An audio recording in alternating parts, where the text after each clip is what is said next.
Il était une fois, dans un petit village niché au creux des collines, un groupe de petites fées qui vivaient cachées dans les jardins fleuris. Personne ne savait qu'elles étaient là, mais elles étaient toujours prêtes à aider ceux qui en avaient besoin.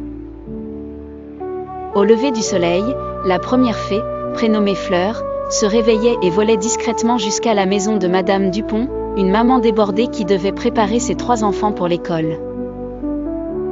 Ce matin-là, Fleur aidait Madame Dupont en ajustant de petits détails invisibles. Elle faisait apparaître des chaussettes perdues, organisait les cartables, et dénouait les cheveux emmêlés en un clin d'œil. Ensuite, c'était au tour de la fée Pétale de faire son entrée.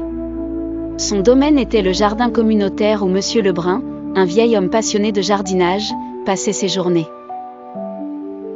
Pétale s'assurait que chaque plante recevait juste la bonne quantité de soleil et d'eau.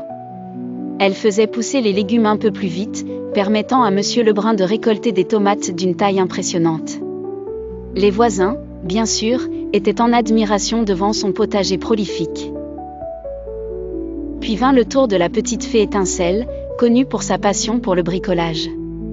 Elle aidait discrètement lorsque le jeune Tom essayait de construire une cabane dans l'arbre derrière sa maison. Étincelle resserrait les futures planches instables et chaque coup de marteau semblait plus précis et efficace. Grâce à elle, la cabane devenait un refuge sûr et confortable où Tom invitait tous ses amis. Enfin, il y avait Ruisseau, la fée qui adorait le calme et la concentration. Elle avait pris sous son aile Julie, l'étudiante en musique qui préparait ses examens. Chaque fois que Julie s'asseyait pour pratiquer le piano, Ruisseau veillait à ce que le bruit extérieur diminue et que l'inspiration jaillisse de ses doigts plus aisément que d'habitude.